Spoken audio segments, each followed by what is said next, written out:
What is a construction reserve? Do you know how the funds in a renovation loan or new construction loan are distributed to the borrower? The funds are typically dispersed through a construction reserve, which is a tool used by lenders to ensure the project is completed successfully. When financing new construction or a fix and flip project, the construction reserve is built into the loan structure by a lender to fund the future construction costs. These funds are often held by the lender or an intermediary called a fund control service provider. The funds are dispersed to the borrower over the course of the project, typically after each phase of work has been completed. The primary purpose of the construction reserve is to ensure that the loan proceeds are being applied to the project correctly. Lenders want to monitor how funds are being utilized because the value of the property securing the loan is heavily dependent upon the completion of the project. Suppose a lender funds a construction loan to build a single-family home. If the borrower was unable to complete the construction because of cost overruns,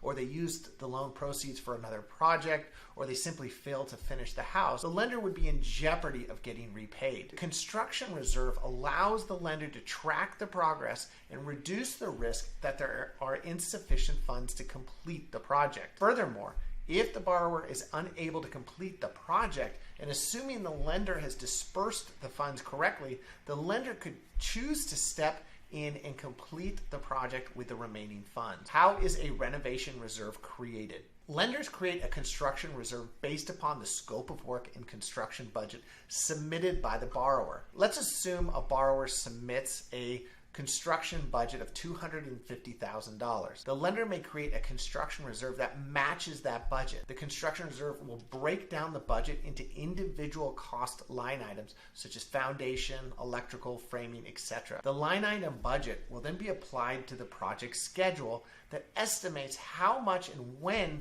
the reserve proceeds would be dispersed based upon the timeline of the project. Typically, lenders will only disperse funds to the borrower once the work has been completed. For example, if the construction reserve includes funds for a foundation, the lender will only disperse funds to the borrower once that foundation has been laid. Furthermore, they will only disperse the funds allocated in the budget to that line item or the foundation line item. The two common types of construction draws are the fixed draw schedule or the percentage completion schedule. The fixed draw schedule is often used with a fix and flip loan or rehab loan.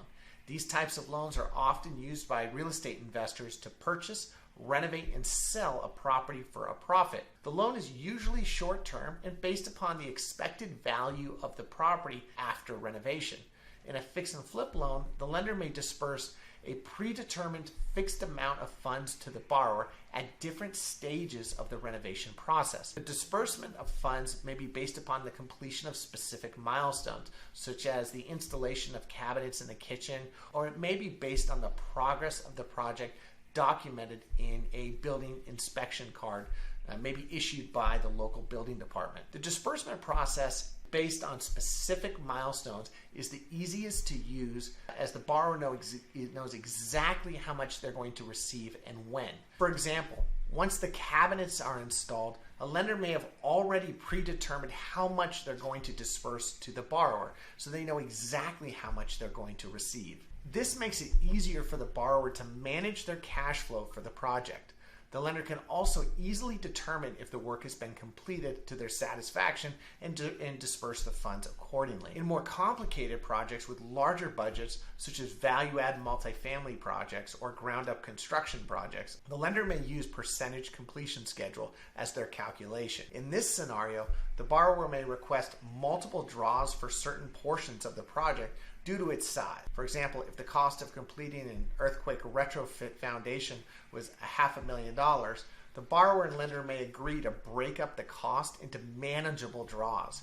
Each draw would be calculated by matching the percentage of work completed to the percentage of that line item budget allocated for that foundation. The downside of this option is that the lender's perception of percentage complete may differ from the borrower's, leaving the borrower short of funds between draws. Because renovation reserves have specified requirements for funds to be released, it is very important for the borrower to create an accurate project budget and construction schedule. Problems will occur when the borrower creates a budget that isn't sufficient to complete the project, or the scheduled release of funds aren't drafted appropriately, leaving the borrower short of funds between draw requests. Before closing on a loan with a construction reserve, it is crucial for the borrower to understand how the lender processes construction draws. Every lender has a different process. The simplest process lenders may use is photographic or video evidence that the work is complete. This is very common with small budget fix and flip projects,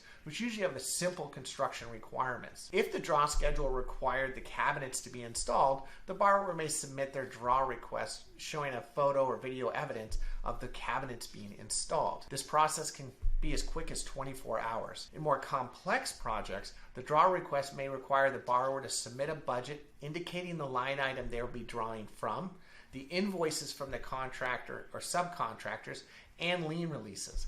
The lender may then schedule a site visit by a third-party vendor known as a fund control provider to verify the work has been completed and calculate that percentage completion, particularly if there's multiple draws that are being used for one phase of the project. Once the lender reviews the request, they'll determine the amount that they're going to release. This process may take a week or two, so borrowers need to factor that into their construction timeline. In both scenarios, the construction reserve served its purpose. It ensured the work was completed, and ideally that the funds remaining in that reserve account are sufficient to complete the project. The most obvious issue with the construction draw process is that the construction budget isn't sufficient to complete the project. This usually occurs when the borrower isn't provided with a feasible budget from their contractor. There were issues over the course of the project that resulted in a higher budget, or the borrower used proceeds from the project to fund another project. Another common issue is that the borrower submits incomplete draw requests,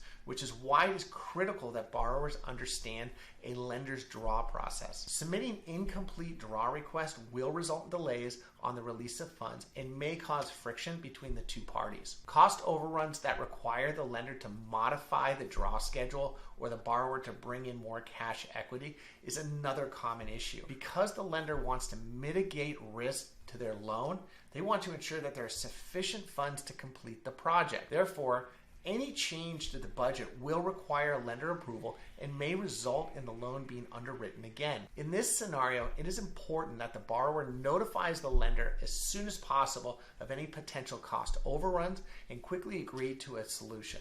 So as we discussed, the construction reserve plays a vital role in the success of a project. The construction reserve reduces the risk to the lender that there aren't sufficient funds to complete the project. To ensure the reserve is created correctly, remember, borrowers must provide lenders with an accurate budget and scope of work. Borrowers should also have a clear understanding of the construction draw process. By creating a construction reserve with accurate figures and clear process of dispersing funds, you will be ensured of a successful project. I want to say thank you for listening to the video. If you liked what you heard, give us a like and definitely subscribe to our channel. We post a ton of great content on fix and flip loans, construction loans, bridge loans, and also investing in mortgage funds.